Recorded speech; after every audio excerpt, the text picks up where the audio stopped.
Next up is family hubs, and these are the places where the magic of family life unfolds. Each family faces its own unique journey, and our hubs are here to guide them. Whether it's offering a little bit of advice, a helping hand, or a community that's got your back. From parenting workshops to play sessions, the family hubs are about being there when families need it the most. We need to clear the stage, and we'll make room for them now. Okay. Good afternoon, everyone. We are the YMCA Family Help Team, working alongside other agencies such as schools, health, police and housing to support vulnerable families from pre-birth up to 8 years of age who are experiencing difficult situations, for example, domestic abuse, fragile mental and emotional health, family conflict, special educational needs, no recourse to public funds, and asylum-seeking families. We also facilitate early years groups that contribute to the physical, social, and emotional development for children under 5, and more recently have embarked on outreach to hostels, accommodating families, community events, and delivering bespoke parenting workshops in schools. Let me introduce you to Mahari, who was 7 years old when we met him. Mahari has a younger brother who was 4 years old when we met the family. Mahari is registered visually impaired. The family are asylum seekers, having travelled from their home country in Iraq via Greece, where their second child was born, and Belgium, arriving in London in 2022, before settling in Bournemouth in December 2023. The parents have been unable to share what occurred in Iraq, other than it would be too sad and hard to relive these times, and that they were forced to leave with only the clothes they were wearing.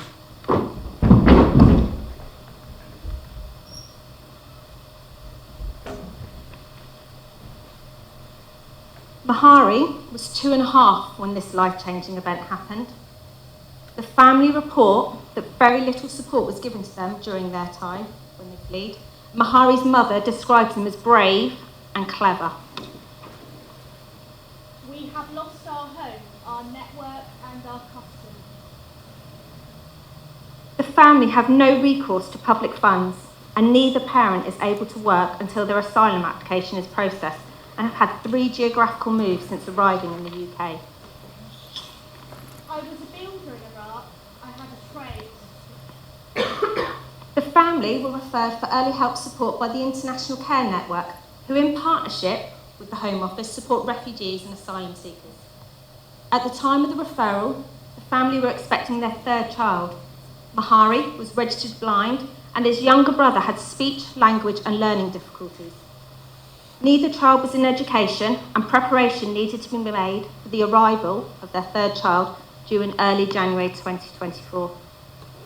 Mahari was able to communicate in English, however his parents could not. The family live in a 2-bedroom flat owned by the Home Office. The flat had beds, a sofa and a table and chairs.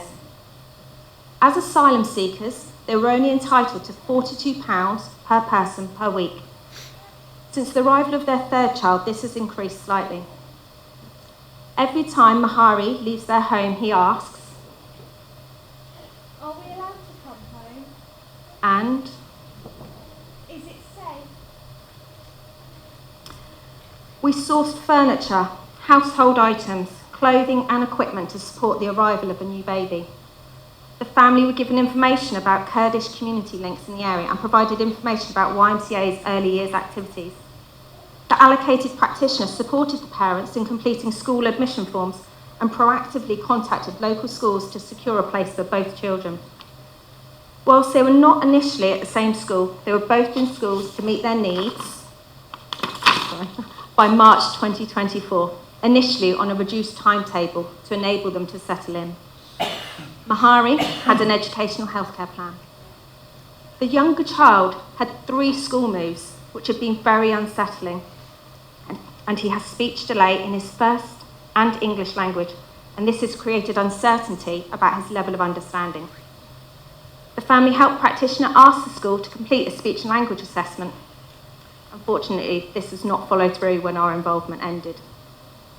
The practitioner suggested a school buddy for the younger child, with a child that shares his language and to give him a sense of belonging. The practitioner wrote a letter of support to the Home Office in relation to their right to remain. Vision Support were visiting Mahari 3 times a week to offer him support and provided the school with a tactile image printer and braille embosser machine. In 4 weeks, and with the aid of one-to-one support in the classroom, Mahari was beginning to understand the structure of braille and link the pattern and the amount of the dots with letters and numbers. He was also developing good tactile sensitivity in his fingers and is building good hand movement techniques to track the braille.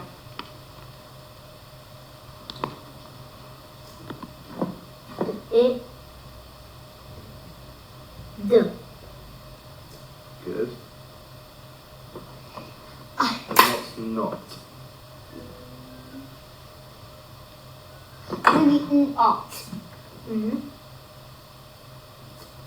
Do you need the O? No. What do you need? There we go. And then a space. Wait. Yeah? Mum did not. How did you go?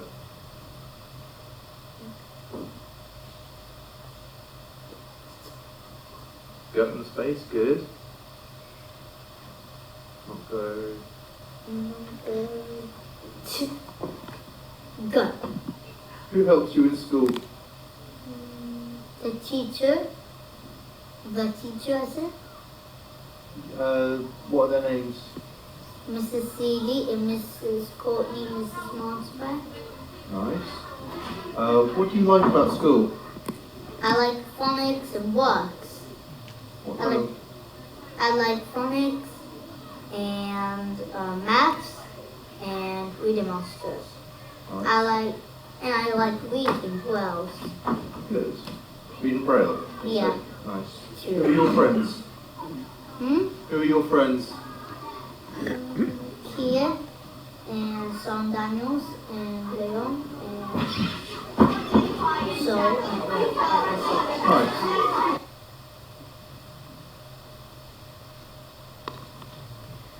The family were visited earlier this month to get permission to share their story for this event, and during that visit we learnt that they are still awaiting the outcome of their leave to remain. If granted, they will only have 28 days to find alternative accommodation. We also learnt that in April this year, the 3rd child has been diagnosed with a serious eye condition and is also under the care of Moorfields Eye Hospital. Mahari's mother requested support to complete a disability living allowance form. However, as their asylum status has not been finalised, they are not eligible for this support. These are just some of the reasons why we work for the YMCA.